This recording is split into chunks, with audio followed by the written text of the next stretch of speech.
Alors, comment utiliser Natural Reader? Eh bien, on a plusieurs options disponibles. On peut ajouter un doc, une image ou un lien pour la synthèse vocale. Il y a une bibliothèque avec divers documents. On peut créer et utiliser notre propre voix clonée, d'accord? Ça permet d'écouter les fichiers avec notre voix. Mais le plus important, c'est le texte, non?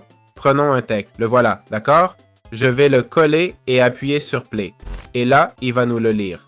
Notez que ces 3 points permettent de changer la police. On peut agrandir le texte si on veut. Espacer le texte, d'accord? Utiliser une police pour dyslexique si besoin. Dans le filtre de texte, voici l'intéressant. On peut ignorer les parenthèses, d'accord? C'est-à-dire ce qui est entre parenthèses. Je veux dire qu'il les écoute, pardon. Si on le désactive, il les écoutera. Et les URL, on peut les sauter, d'accord? Beaucoup se plaignent que cet outil en défilement auto a du volume. Ici, on peut changer le volume si on veut. On a le texte, la mise en évidence du texte. Des gens se plaignent que cet outil s'arrête. Non, dans la prononciation. Actuellement, il n'y a pas d'enregistrement de prononciation.